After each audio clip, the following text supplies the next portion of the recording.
We're recording in the evening. Hi, everybody. Thursday night top line. Does it Thursday get any night. better? Oh my God. I didn't even realize it's Thursday night top line. This is exciting. It's like Thursday night football, but Thursday night top line. I know. Austin's drinking. Maybe doing other things. This is Top Line.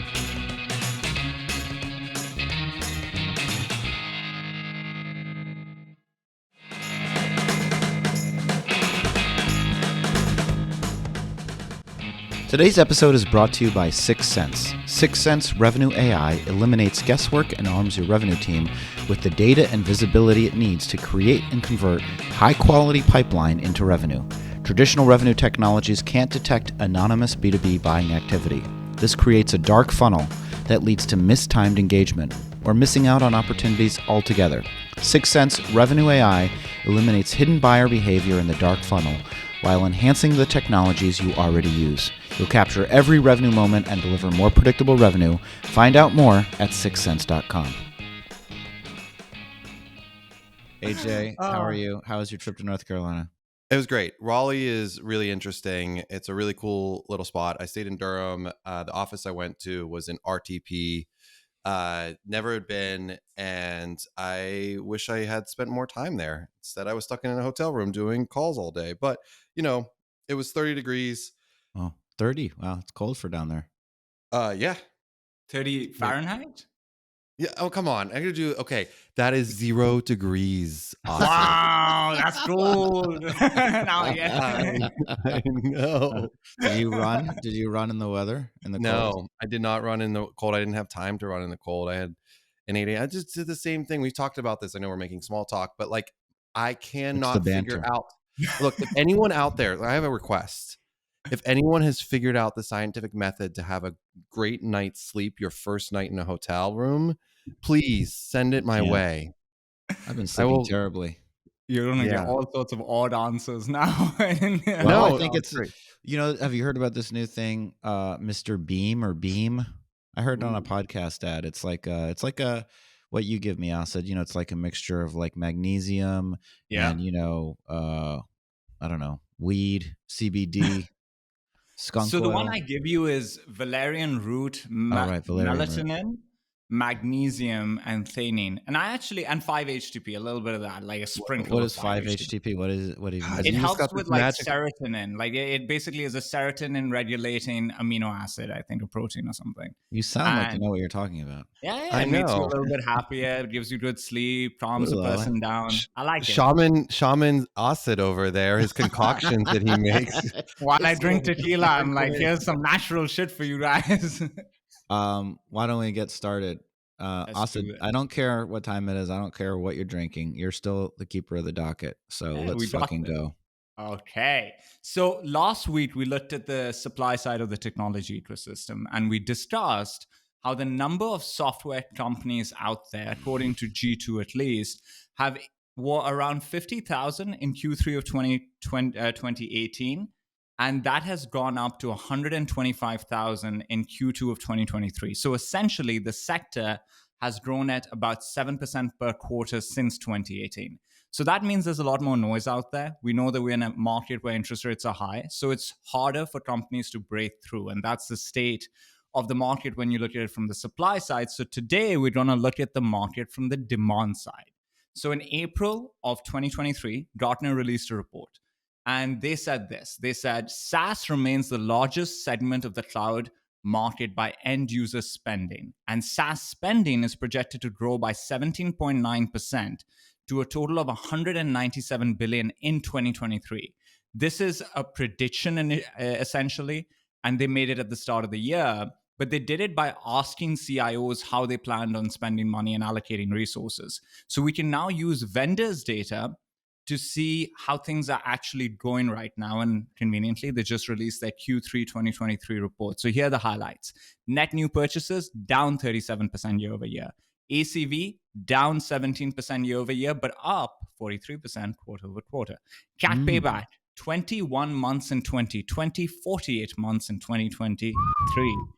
Multi-year agreements, down 14% net new, down 28% for renewals. And For 4 quarters in a row, the number of contracts with price increases was dropping, while the number of contracts with price decreases was increasing, and it just inverted this quarter a little bit. So when you look at all of this data, even last week's data and this one, it seems that any individual company out there could gain some momentum. The market's not frozen, right? There's still stuff happening. And so there's some who are struggling, there are some who are winning, and some who are just surviving. So I think in talking to executives, what I'm realizing is there's a lot of confusion out there. The market generally is confusing, especially in the last couple of weeks when you look at the economic data and then you look at this data that shows the implications of it. And they're wondering, how do I figure out if there is growth for me to achieve in 2024? Because if there is, I'll have to invest to try and get it. And I don't want to invest and then lose that investment. So how do I know if I should make that investment or if I should just hold still? Sam. Austin. Oh, you're gonna Sam. AJ, you Well, know. no, I have great internet, so I feel like I can jump in right You now. can just jump in now. Austin, the answer is really easy. Just raise your AE's quotas. Duh. Yeah. 41% according to our friend. Isn't this? I mean, I know I jumped, like Sam and I had the same expression. This data is confounding. It doesn't make any sense. And like somewhere someone is getting really, really bad data in some of these numbers that are getting like, sure. like, right? Like actually here, let me give you the example. Clearbit got bought by HubSpot. Yeah. Just which is cool. That's great. That's great news. I wanted to see like what Clearbit's revenue was, and there's tools out there that allow you to do this. So I looked at Zoom Info. It said 45 million. I looked at Crunchbase. It said 10 million. And then I looked somewhere else and it said 125 million. And I was like, what the hell is this? A lot of clarity out there. There's a lot of clarity. That's my point. This is so ambiguous as to like what the true story is. 48 months in CAC payback. That's not a business. That's not a business. Well, the 48 months, by the way, is a very clean data point because they looked at the public markets for that. So it was actually reported data from public companies. I don't understand how that's possible. Like, what is that? What is going on? Sam, I'm sorry for jumping in on you because you had a lot of good thoughts when we did our run through on this yesterday. So I'm sure. AJ is unbelievable. He is unbelievable. Folks, we're recording for the second time because he had such shitty internet yesterday that we had to bail and we couldn't hear him. And then his computer crashed and now he's just inserting himself into my... you guys you all want to know the truth.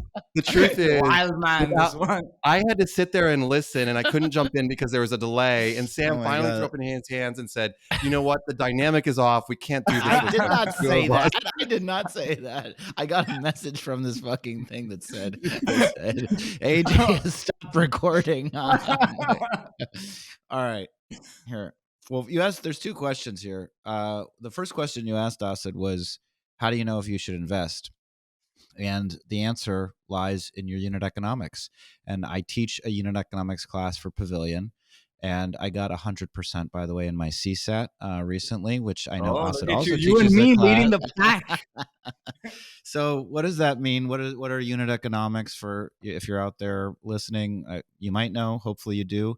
But basically, it's the relationship of four things. It's how much you spend to acquire a customer, how much they pay you on average, what it costs you to service them, and how long they stick around. And those four factors in concert tell you whether or not you can invest. Preston Gaddy from Radiant Capital, one of the co-founders and GPs over there, says, growth is not a right. It is the privilege of companies with good unit economics. What does that mean fundamentally? Fundamentally, it means you can spend a certain amount of money to grow if you have high confidence that your customers are going to stick around and that they're paying you enough money so that you're making good money. If you have low confidence that they're going to stick around, then you can, it's not that you can't have a company, or not even low confidence. If they're not going to stick around, it doesn't mean you can't have a company. It means you can't spend as much on sales and marketing, right? In the old days, before recurring revenue businesses, you spent what your profits. And so if you didn't make any profits, you couldn't spend on sales and marketing. SaaS came along and David Scott popularized a different way of looking at businesses, which is basically spend a lot of money. And all of his partners at the time when he was getting whatever recurring revenue business, and he's one of the early investors in HubSpot, I believe somehow he's related to AJ, but because I think he's a part of stage 2 in some way. Really? But anyway, No, the actual story is I went to raise my Series A, and Matrix Partners and David were part of this. And the only reason I bring this up is because I still have a voicemail from David, and David is the nicest human He's so being nice ever. and so smart. And like some mornings when I'm feeling a little down, I listen to it, and he goes, "David here, yeah, hi AJ, David here," and it brings me joy. It's my only saved voicemail, by the way. That is So what a little lens into your world. It's that I know when you listen to it when you're naked in your cold oh plunge. my god, And you're like, ooh. I don't need to bring up how many comments I got from the cold plunge. You just I and you don't even deserved want every don't one of even them, you son of a want to bitch. bring it up. Anyway, let me finish the thought. The point that I'm making is this: in the old days, your parents might say, "I don't understand why do companies burn capital? How can they spend more than they make? How is that a business?" And the answer to that question is that when it comes to sales and marketing, you can spend more than you make in the aggregate because on a per customer basis, you have high confidence that over the lifetime of that customer's relationship with you, you will be profitable. And that opened up people's idea about, oh, we can spend more on sales and marketing because we have high confidence that these companies are going to stick around. But there's still a relationship between how much you spend and how long they stick around. And the other part of it, and I will close the thought shortly, is that the payback period is also a relationship between how much you spend to acquire them and how much they pay you back on average and what it costs you to service them. And those two things are really, really important. And so the point is, 48-month payback period, right, means that you put $1 in at the top of the machine, into the machine on January 1st, 2023, and you don't get that full dollar back until January 1st, 2027. And that is totally insane. That is totally insane because you are there, and it's insane for a bunch of reasons. But the biggest one is that you're making a bet. You're making a really big bet on what's going to happen in 4 years. And how the frick do you know what's going to happen in 4 years? 4 years ago was pre-COVID. So Yeah. I think to There was tie no it all in AI a 4 bow years ago. is, my basic, and I would love to hear what you guys think, but this is just one more symptom of the capitulation has not yet worked its way through the system. I just feel like there's too many companies, there's too many solutions, too many categories, and there's more pain to come. That's what I hear. That's what I feel. 4 years is a lifetime, and it definitely is right now. 2019, you think about the world, sales tech was just getting started. You had the gongs, you had the outreaches, you had the sales lofts. And I brought this up yesterday. All of those companies had net negative quarters the last 2 quarters, all of them. And those are platforms, right? Those solve multiple problems and solutions. So like that adds to this. So what we're ultimately seeing here, and we talk about lifetime value was a metric that was discussed quite a bit 4 or 5 years ago. And I think, Sam, to your point, that's not a metric I hear a lot about. Because what is lifetime these days? How do we even know? We don't. And so I've noticed that in both fundraising cycles, and I don't know if that was just because of like the world we were living in, and we didn't care about lifetime value. But even today, that's not something that I see in a lot of board decks and companies that I advise or talk to, or something that investors bring up. And I think there's just this concern, to your point, of we don't know what the world's going to look like in a year from now. What does lifetime even mean? I was looking at some of the agreements that we've signed, and there are a lot of companies with whom we have a 1-year agreement with an auto renew. And those companies think that they're a recurring revenue business, right? And they might have like a 2-year CAC payback period, and they think their lifetime value is XYZ. I just find it really difficult. Like if you are signing 1-year terms and the auto renew and a 1-year term is telling you have this recurring revenue business that justifies these type of investments to acquire customer, I don't think you have your business figured out yet. I don't know if that made sense or not, but to me, it just felt weird. Like if you're signing multi-year agreements up front, sure, you're a recurring revenue business.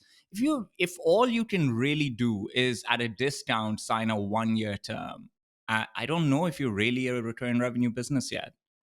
Well, I think you need to figure out if it recurs. You need to have enough data that you can predict that it does recur. And exactly to your point, Asid, there's a bunch of, first of all, at the vendor survey that you were referencing, tells us that the number one clause that's struck in negotiation is the auto renew. Then there's the fact that in a bunch of different states, I think in New York State, auto renews are not even allowed. Really? And I think they're technically, I don't know if it's illegal, but there was a ruling against Bloomberg. Bloomberg auto renewed somebody's terminal one time many years ago, and the court said, no, you can't do that. It doesn't count. So they're not even valid in some states. I don't think all states. But I think fundamentally the point that I'll make is a lot of people in this world, in this age, call things recurring revenue that are not. And the reason that they're not isn't even because of, they think that recurring revenue is exactly to your point, Asid, exactly to your point. Another great point by Asid. Let me make that clear. Asid's drinking and making good points. I do this on late night Asid. But the point is like people think the contract structure makes something recurring. Yeah. And the customer decides if you're in an ongoing relationship. The customer decides, not you. They decide because they decide if they want to keep using it. And if they don't want to keep using it, you can say whatever the frick you want in your contract, but it's not recurring. Well, we had this question in Top Line Hotline. Someone we knew had an issue with a customer that wanted to get out, didn't really have a rhyme or reason outside of that. And a follow up to that, because we answered the question, it was just like, it sucks. That's super frustrating. The answer is that it was a restart in the sales cycle. And so you're putting all of the time and effort back in the resources and the proof of concept and engineering time, if it's an enterprise deal, to resell a customer that's halfway through their contract. How do the unit economics work on that? It's really challenging. We have the same situation with write-offs or companies that are going under. We did a full analysis on our churn. We've talked a little bit about it. And that was like one of the biggest challenges, the multi-year contracts. Actually, interestingly, about 2 years ago, 80% of our contracts were month to month. And our VP of Ops, Ryan Milligan, came in and was like, whoa. Not only that, this is super ironic. As a sales compensation tool, we were paying our reps out on, this is great. We were paying our reps on ARR when they were monthly contracts. Oh, I love that. Unbelievable. Yeah. This guy doesn't know what are you talking about? This guy. No, we wanted to eat our own dog food. Like we were like, we know we're gonna choose the most screwed up comp plans you possibly can have, just so we can fix them with our platform. We had an inbound lead, and we actually get a few of these other recruitment agencies asking us to recruit for them. I'm like, really? Like, what the fuck is going on? And so it's like these. You're a platform. How does that work? I have no idea. It's very strange. Like, that seems like a scam there, Austin. I don't know if I feel confident putting people in this company. So, AJ, when you think about CAT right now, right? So I went and I looked beyond the vendor data. And I tried to see pre-COVID what was considered really good. And you would hear people say that, listen, if you can get to 12 months, wow, you're a gangster. Yeah. And 20 months isn't considered, too bad. 2024. The data that I found that was most valid for when the market was going down in 2023 was like 30 to 35 months. That seems to be when you solve for high quality publicly traded companies, they were seeing 30, 35. And so what type of CAC should we be optimizing for in 2024? Like what is... I think you're looking at your business like this is a great question and really truly understanding the motions and what's going on in like the transactional versus mid-market versus enterprise. And what I think about CAC, I actually think about effort. So I think about the amount of effort, the amount of touches, the amount of conversations that need to happen.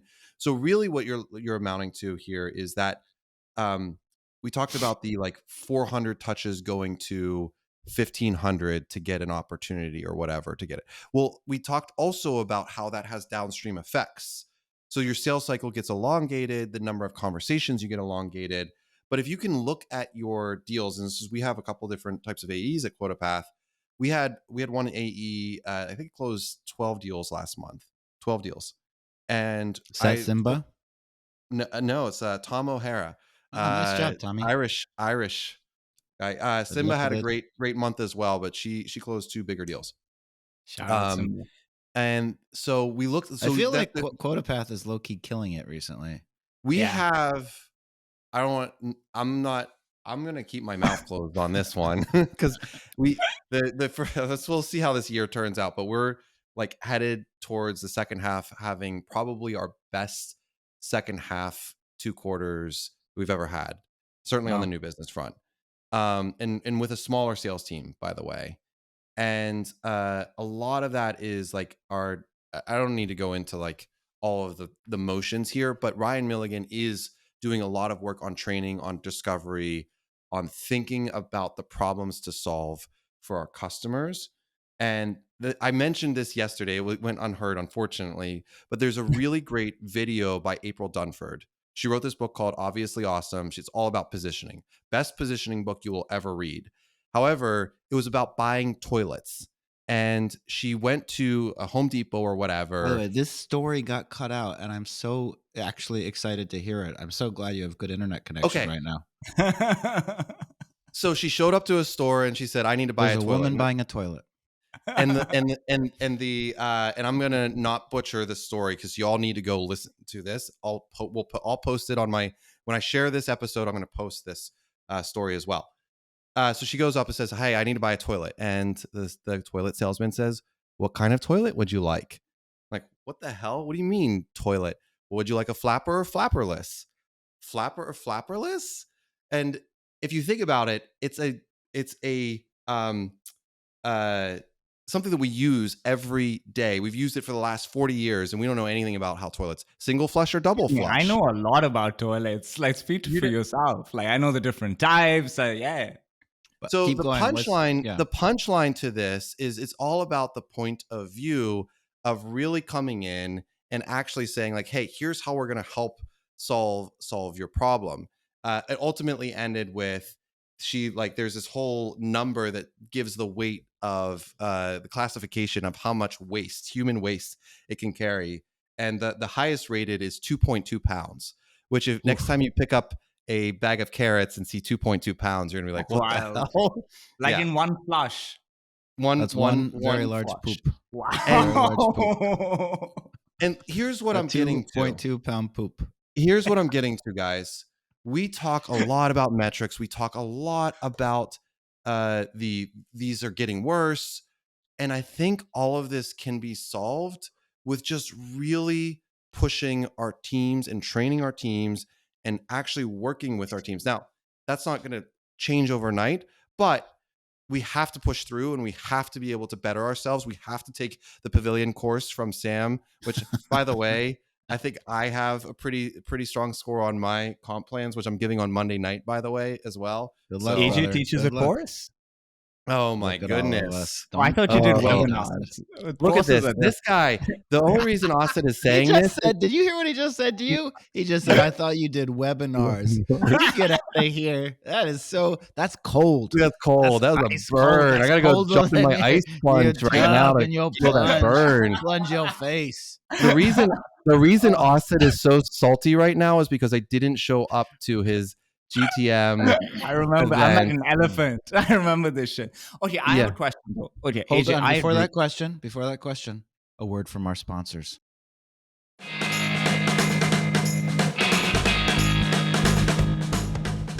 Are you a CEO or founder looking to get ahead in 2024? Then join me, Sam Jacobs, and over 100 high-growth CEOs and founders for Pavilion's 2024 CEO Summit. We're gathering at the Elite Phoenician Resort in Scottsdale, Arizona, to share revolutionary insights and strategies on how to navigate the current economic climate with confidence and certainty. At Pavilion CEO Summit 2024, expect expert-led education sessions, hands-on workshops, and exclusive networking opportunities with fellow CEOs and founders from around the world, including the team from Topline, me, Asad, and AJ. Buy your ticket at joinpavilion.com/CEO Summit and use the code TOPLINE for 20% off. That's joinpavilion.com/CEO Summit and use the code TOPLINE for 20% off. I hope to see you there. And we're back, everybody. Oh, no. That was aces, baby. That was aces. That was stylish. Okay, so AJ, we can get more efficient by training our teams better, by positioning better. I would argue that there are a lot of companies that are sitting on products that even if you put the A team on it, are not going to sell well. And I think that is something that founders have to come to terms with. And they might Yeah. not have made, it's really hard when you think about what 2021 and 2022 did, because especially in 2021, there were a lot of products that were not amazing. They were not solving mission critical problems. They were not well built, but they were selling like hotcakes. And they had great metrics at the time from a growth perspective and even from a retention perspective. And they thought they were sitting on something good. Now they're realizing, oh, our product's a piece of shit. But the other thing that I'm asking, though, is around CAC. Like, is there, if you have a couple of different motions going on, what's the number at which you kill the motion? If the CAC is 24 months, do you feel that's palatable as a CEO right now? Well, I think it also goes to what you're solving for. Like if you're solving for retention, you're putting all your effort into retention. You don't give a shit about CAC at that point, because like if you can't keep the customers you have, what does it matter about the cost of acquisition? It goes out the window on that, right? So like it's like a golf swing, and so you have to solve for the things that are the highest priority. And I think that's why CAC has gone up, because to your point, you had selling like hotcakes. And the three of us were talking about a company that was at $5-ish million in ARR, in the sales tech, very hot space. And like, we don't, that company probably won't exist in another 6 months. So do you think they give a shit about CAC right now? No. Well, Right? I mean, They have to sell. it's a very interesting time, right? So my answer to your question, Asid, is anything even at 3 or below 3 should be a candidate to be killed. Scott popularized 3-1 as the original benchmark. You're talking about LTV to CAC? I am. Yeah. Okay. And I think really anything around 2 years, anything north of 24 months, I think, again, a candidate for shutting that thing down. We're in a really difficult environment because all of this is a function of balance sheets, right? You can have decent LTV to CAC, right? You can have 18-month payback period. If you don't have the balance sheet to finance that you're still burning capital, Yeah. right? And if you're not growing quickly enough and you're still burning capital, then if you raise a ton of money, you're in fine. It's not ideal, but it's not the end of the world, because if you can keep your burn low and you can stick around for 3, 4, 5 years, 10 years, then you have time. Things change, the markets change. Maybe you'll find something. But if you have just enough money and your organization is too big and you're faced with the prospect of running out of money anytime in the next year and a half, you're really in a difficult spot, because you have to be growing really meaningfully. And if you say, well, I'm going to pull back on those channels, that might be fine. But again, then what you're really doing is transitioning your posture from a venture scale business to more of a private equity scale business. Yeah. That might not be a bad thing, but it's very painful. And I just think, where do I come out on all of this? There's too many companies. I think there might be too many companies. Yeah. It feels crazy that a sector of this sort grew at 7% per quarter. That doesn't seem normal. Like, I haven't done the research on other sectors in the past, but that seems like pretty fucking crazy. Well, also, wasn't there a stat in there that we're going to have the highest growth quarter for the year in terms of like 15%? Is that a number that I'm just throwing around, Austin? I felt like this was just confounding, because there's a lot of these metrics just don't make sense in my brain. And maybe it's the sector, it's cybersecurity, it's healthcare tech. Like those are I don't know, AI. Cyber is, I think you're talking about cyber, which is really interesting. Like, cyber is the most secure, stable sector, has grown the most, has the least amount of pain. And it's just fascinating how there are certain sectors that have a super cycle behind them, in a way, where there's this anxiety around cybersecurity, and you just have to invest irrespective of how the market is, how your business is doing. If you have money to spend, you will spend it on cyber.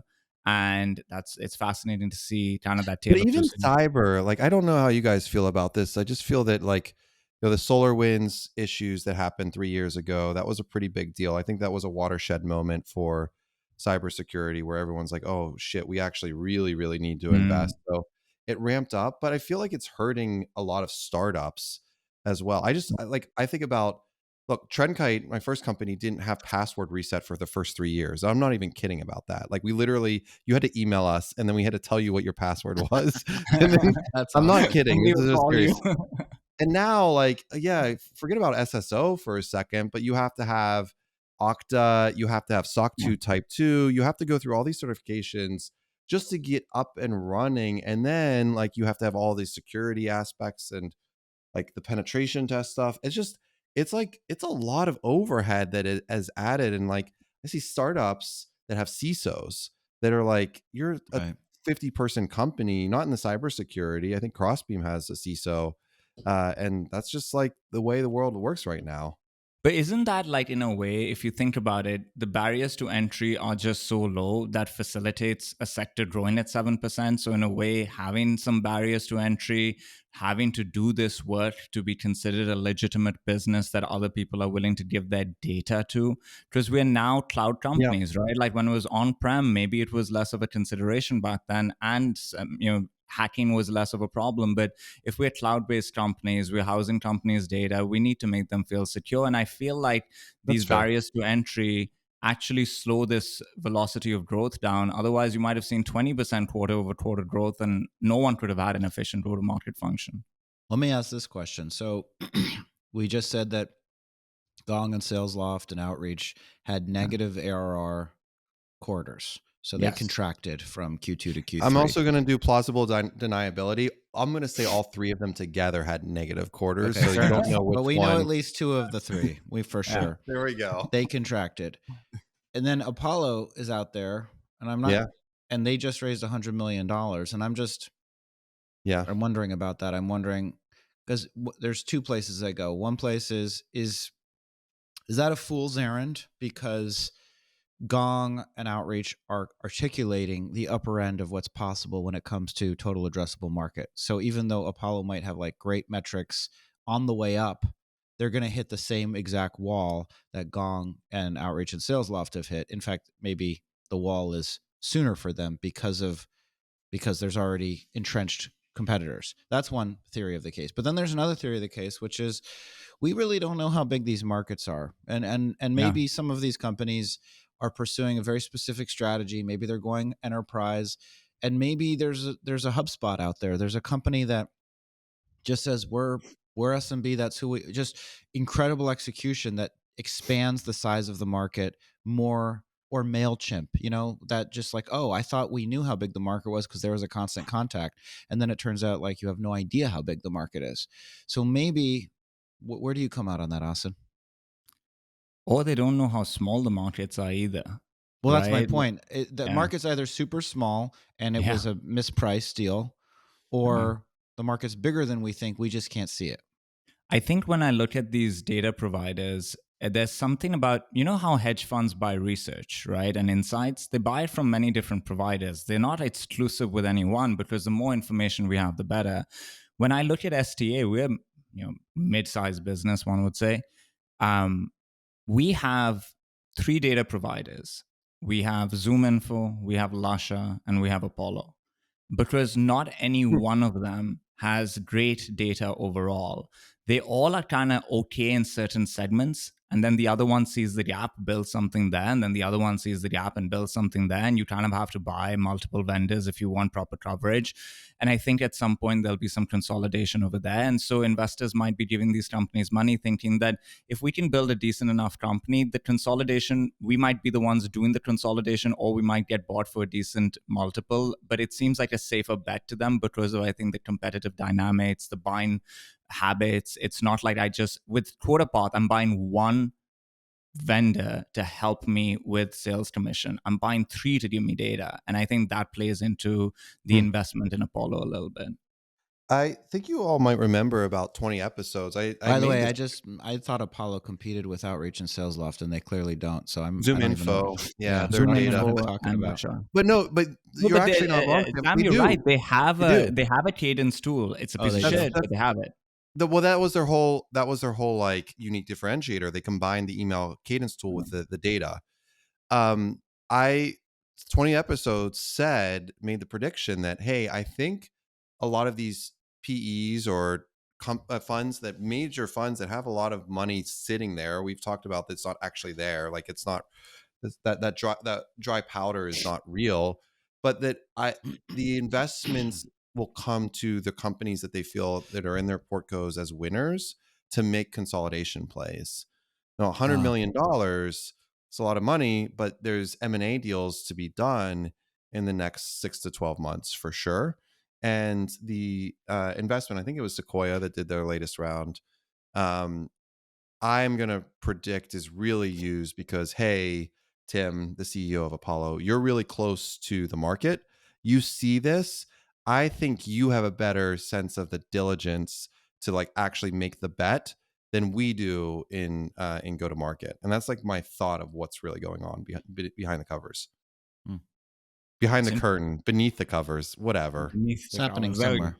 That's for sure. Okay, so let's look at one other thing. So if you look at leverage right now, buyers have a lot of leverage, whether it comes to buying something new or to renewing.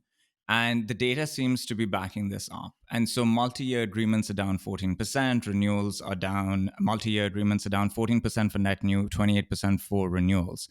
And CFOs are asking for auto renewals, license reductions, and end of quarter signatures to essentially get what they want. And negotiations are making up 54% of the buying cycle. So we are all heavily involved in the commercialization side of our businesses, but we're also buyers. Are either of you buying anything right now? Well, I'd as like a to. per user, per seat license sales tech platform, I sure as hell hope we're buying things right now. I asked my CFO if what the last tool that we bought was in preparation for this, which was Mutiny. Actually, we bought it over the summer. Oh, that's cool. Yeah, so we bought Mutiny in June, and they were a little bit more like an enterprise, but they were starting to do down market, and our CMO had knows some of the folks over there, and that was our last purchase. But we're not buying anything right now, so, and we're not really even looking at the moment. What about you So guys? if you were looking at buying something, or if you were thinking about a renewal is coming up, what would you be doing to try and get the best deal possible? Because a lot of our listeners are also trying to be as efficient as humanly possible. So they're saying, what leverage do I have to bring prices down? What would you try to do to get the best deal possible? First of all, you just need to make it clear that there's a competition for the deal. And you need to really be prepared. I remember this story, this guy named Joe Galley. So I used to work at Gerson Lammer Group. We built a network of consumer experts, and this guy was the president of Newell Rubbermaid at one point. And he told me that when you were negotiating with Walmart, you go down to Bentonville, Arkansas, that they were the most ruthless bastards, and you had to be prepared to take your business away from Walmart because they would chisel you down so much on price that you would make tiny margin. It was always a question. You knew you were going to do huge volume with Walmart, you just didn't know if you're going to make any money. And he said there was one time that he was going to pull all of Newell Rubbermaid products, or maybe it was like Black & Decker, because that's where he worked before Newell Rubbermaid, out of all Walmarts. And they're like, they said, fine, go ahead and do it.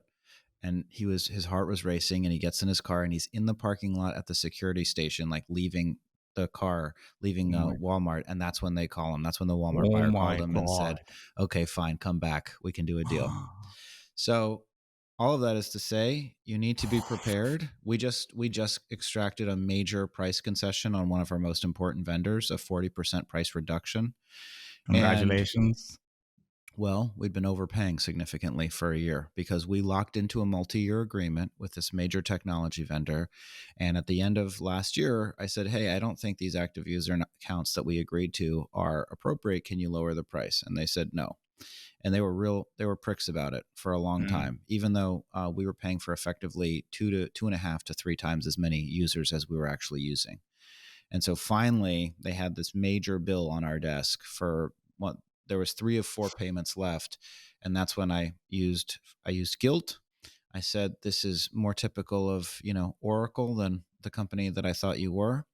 And I really don't appreciate this playbook. And they came back and they said, okay, we can start a new contract. We'll rip and replace, and we'll send you a new invoice at 40% the price that you were paying.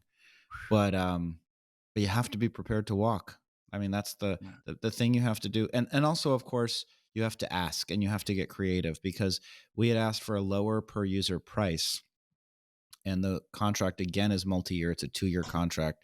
And the first year has a certain price. And then they say at the end of the first year, we reset for the active users that you have. And the risk that we had was, what if active users go up a lot, but revenue hasn't gone up a lot? Maybe we drive a lot of Slack engagement, but revenue hasn't gone up. And so we first asked for a per user price reduction, and they said no. And then I went back and said, well, what if we can just cap next year's price and lock it in at a specific price? That way we have predictability. And I asked for a number less than what we thought that they would accept, and they actually just accepted the first bid. Wow. So And that's awesome. And so sounds like a major technology player. So if you had leverage on a major technology player, that means we all have leverage in all of our. Well, the funny thing Yes. was, I had leverage on. I was going to go to a self-serve plan. It was sort of like originally a PLG company, and we just said, we don't need to work with your stupid salespeople. We'll just go self-serve.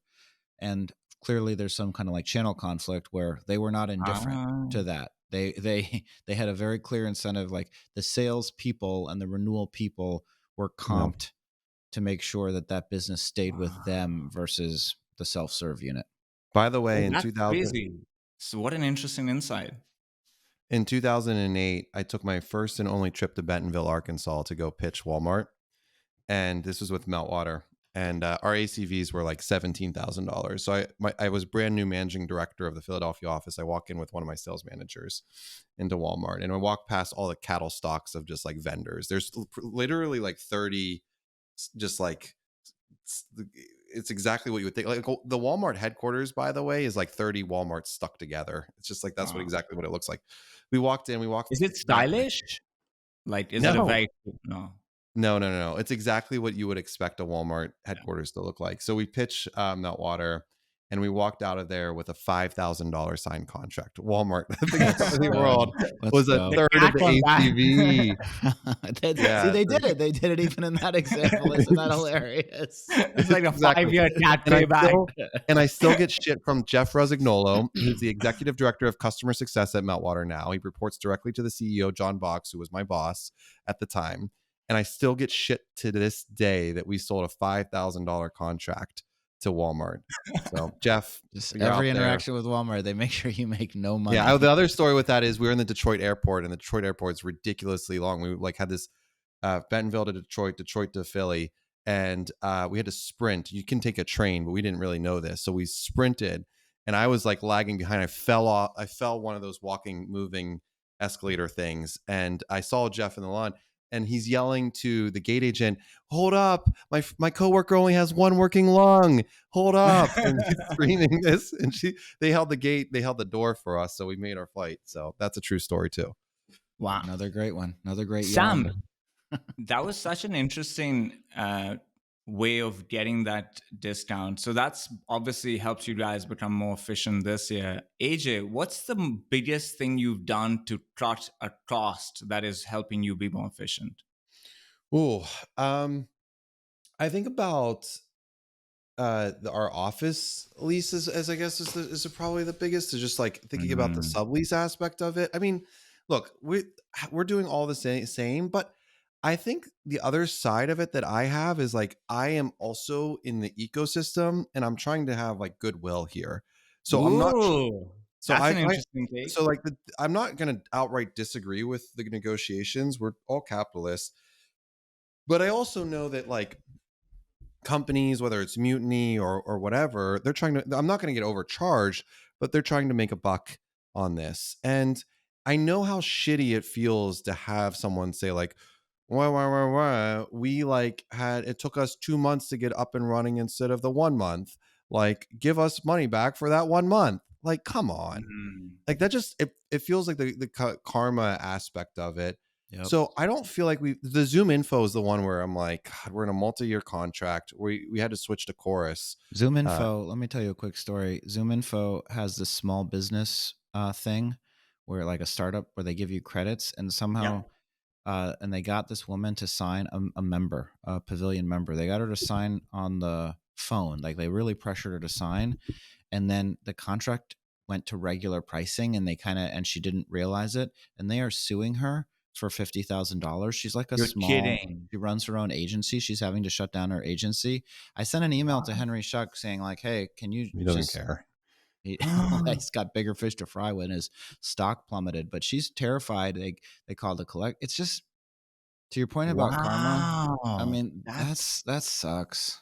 That's an Yeah. asshole move. I think ZoomInfo really been shitting the bed recently from every angle. Like we're on a churn from them as well. Like the data quality is not good. The product's glitchy. The sales, the go-to-market team has no cohesion. Like I get calls as if I'm a new customer. I've been a customer for 3 years, guys. Like I am a customer. Stop cold calling me to buy your Well, they shit. were I bought standalone. it 3 years ago. Did they have a boom from COVID? Like, I feel like, did the data Yes, get they had a worse huge during boom. COVID Everyone did. though? They had a huge boom. Well, I know, but like, I feel like their product in general could have gotten like significantly worse because everyone had office lines, and then all of a sudden you switch to Yeah. cell You're phone. completely point. right. 100%. Good Yeah. point. Yeah. Last comment, because we have to do shout outs and all that other crap, but or we can do whatever we want. It's America, and commies haven't won yet. This is The- Thursday night. The progressive line. woke mind virus hasn't infiltrated top line, at least on Thursday, the woke madrasas. And now I forgot what I was going to say, but it was really interesting. Anyway, Here we go. I'm sure. Austin, did we cover while Sam's like over there getting it back together? Did we cover your docket fully? Well, there's Did we get always everything? extra in the docket. I make the docket big enough How that about- we could have a 2-hour How conversation. about SBF? He's going to jail like 50 Oh, years I didn't plus. see this. So what happened? Yeah, How guilty long? on all counts. For how Well, long is he going to jail? I don't know. He stole $8 billion and Madoff. Probably goes to it's like so some- much. Don't His rip defenses off your were such investors. bullshit. He was Yeah. such a douche. Yeah. So, well, Madoff got 150 years for 16 billion. So, figure, yeah, Bankman-Fried's wow. rude. Ugh. Have you guys seen the movie, the Madoff movie? No. No, is it good? Very, very good. Yeah. Okay. All right. I think Robert De Niro is acting as him. Really? Oh, yeah, that's right. It was Yeah, him. like, it was a Oh. great movie. Worth I'll check it watching. out. Sam, did you get Okay. it? Did we vamp? Nope. Did we vamp enough? No. Oh, we yeah. didn't. Sam, we're I going to don't give you remember. 5 more minutes to find No. that thought. We'll do another question. Okay, so I have a question. I wanted to actually do this one. AE Right. expenses are up 30%, made up 30% of go-to-market costs in 2018. Now they make up 10% of go-to-market costs in 2023. So we've seen non-AE expenses increase steadily over the past few years as companies invest in more tools to drive up productivity. And as they were making those investments, their productivity was growing up. They were growing more. The model was working better. And that was also partly because we were in a market that was booming and interest rates were low and all of that. Many felt that it was the investments that were paying off, but in hindsight, it might just have been that the interest rate was that low and this was going to happen irrespective of these investments. So should companies now look to reduce their non-AE investments, or does the 2024 market need more investment in tools as we try to generate demand in a high interest rate environment with AI as a new factor? If there's fewer AEs and you kept your tech spend constant, then the percentage of non-AE tech spend would go up only because you have fewer AEs. Do we know That's a how good the point. math is working on this? No, but that's a good Okay. point. Yeah. Thank you. Sam, you've got some good points and a good story as well. I really like the Walmart story. I think of it as like 2 cars driving at each other and one has to like turn first. Exactly. You got to play chicken. So, Austin, to answer your question here, you had said earlier, thinking about these platforms and solving multiple problems and solving real problems. And so, like, there's a general step back.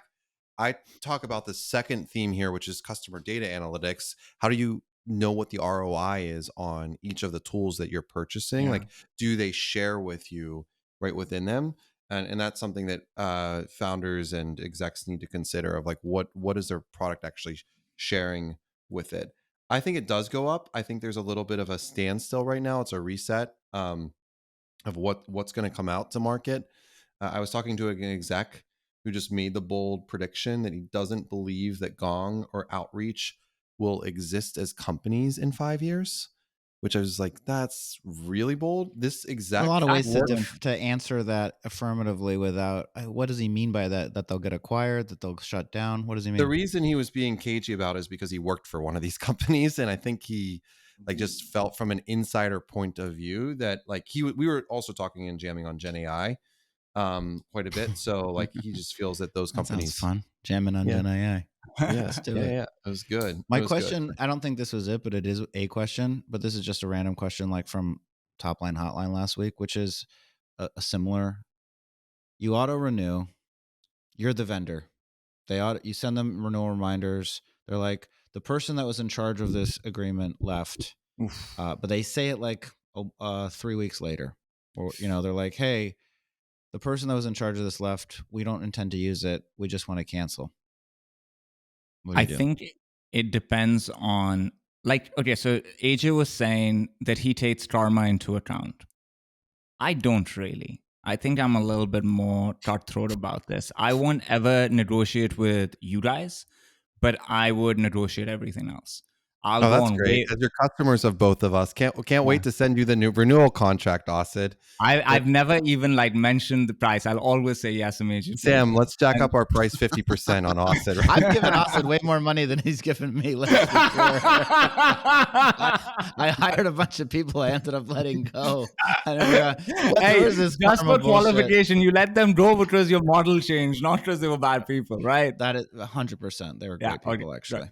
So, if I'll go all the way to like looking at Wayback Machine, seeing what their prices were before, and like looking at the competitors and pushing. I think if somebody is in a situation like what you mentioned, Sam, it depends on actually the business. Like, are you in the business where you can be so big hearted and say, well, in that case, no problem, we'll cancel it? Because when we were talking last week in the Top Line Hotline episode, that business for them, that was existential. They were a small business. They didn't have a lot of revenue. They didn't have a lot of customers. And I don't think they had the luxury to be so big hearted. They actually had to put grind their heels down, or whatever that saying is, and say, no, we're going to stick it out with you. Figure out if you want to use it or not, but we're not giving you your money back. I think if the business is doing really well and all of those things, yeah, then you can be a little bit more big hearted. So I think it depends on the state of the business. Well, look, we have Maybe. some guests. We have some guests coming up, and guests that are CFOs, guests that like know this stuff. Yeah. I think this is a question we put back on them. I think And for like, companies like B2B, I'm trying to enforce it. yeah, I'm trying to enforce it. Like, yeah, we had that was that's that not was my. what I we don't know came to your conclusion. head count. I don't know your org chart. I don't know. Yeah, You had plenty of time. We let you know that it was Yeah. renewing. You didn't do anything. Send me my fucking money, please. This is how this works. Like, you're running your business, you have to stay on top of it. You learn some lessons, such as life. I just think the refund thing is just, I don't know, man. I just think you gotta own. You're an adult. You make adult decisions. Oh, anyway. So That I really agree with, by the way. Like, especially if it's that person who signed it. So they signed a contract, they read the contract, they understand the contract.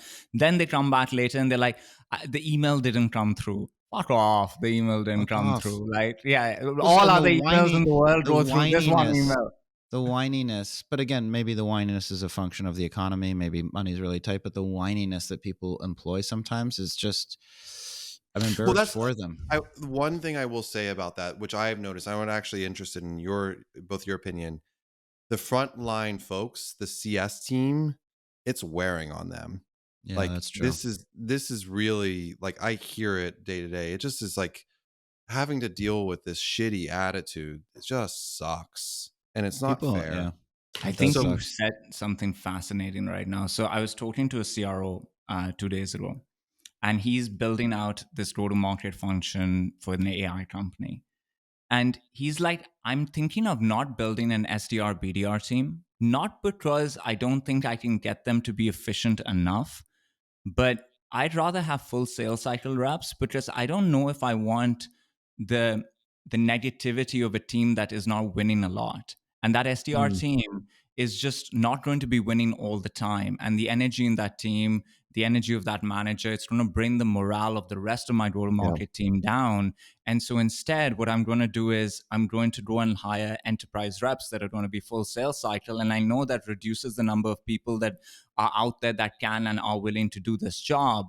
But I feel like that'll allow me to manage the morale of this overall unit a lot better than having this team that they might book one meeting a day, but they still don't feel great at the end of that day. And one meeting a day is a lot. Like a lot of people are not That's a booking lot. 2 meetings a week, right? Yeah. And so it was the first time somebody said something that to me, that it could be efficient, but it still would be a net negative for my team. I thought that was fascinating.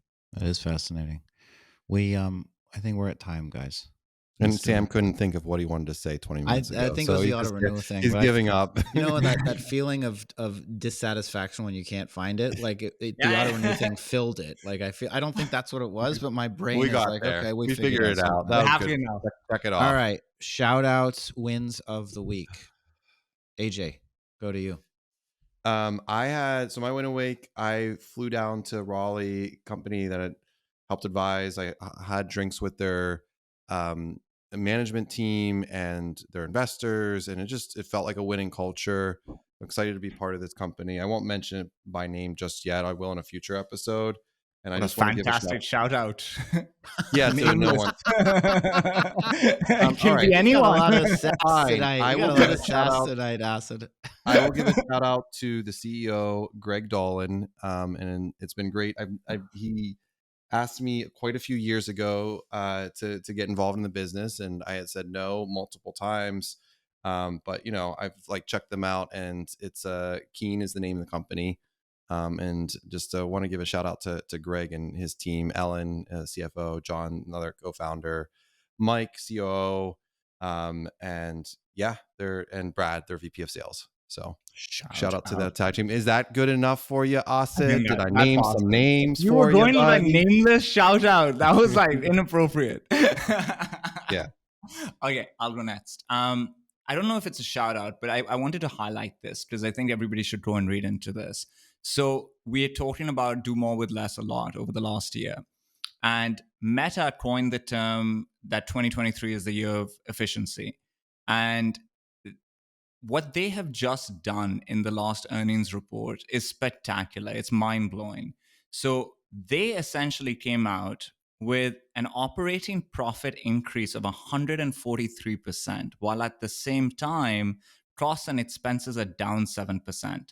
When you think about those two things going in the directions they've gone, it's really, really rare that your profit jumps up, your revenue grows, and your expenses go down like this. And the ad product is also performing really well. So if you think about Meta coming into this year, Apple had changed the tracking capabilities on their phones, which was hurting all these social media companies and had impacted their revenue because advertisers were seeing their ad products become more inefficient. They had made this big bet in VR that the market wasn't responding well to. There was a lot of negativity there. They've addressed all of it. And what they did was they took a lot of the people that were working on the VR side, they threw them on the AI side, and they were able to create some AI products that have enabled the ad product to become really efficient again. So advertisers are running back to them, which was a driver of growth. And I just think, Zuckerberg turns out to become one of the greatest ever, not just founders and product visionaries, but also operators. This is a stunning quarter, and I think everybody should go study it. I love that. I'm going to give a shout out to my friend Casey Wu, founder of Operators Guild. It's a pavilion-like community for CFOs and COOs. He's coming to do a budgeting talk for us for the CEO community in a couple of weeks. I also want to give a shout out to really the CEO Pavilion. I had some great calls. I had a call with Tom Lavery, who's the CEO and founder of Jiminy out of London. It's hard work being a CEO, and I've had a lot of great conversations with CEOs this week, including both of you. So my shout out is to the lonely people at the top making the hard calls. Especially you, Asid. Also, Asid looks like a Pakistani Doctor Strange. That's what I want to say. Just a little bit better looking. We started with you as a shaman witch doctor, and here's where we're going to end the show on. Anyway, All right, folks, this was episode 30 of Top Line for my co-hosts, Asad Zaman, CEO, Sales Talent Agency, AJ Bruno, CEO, Quotapath, and myself, Sam Jacob, CEO, Pavilion. Hope you have a great day.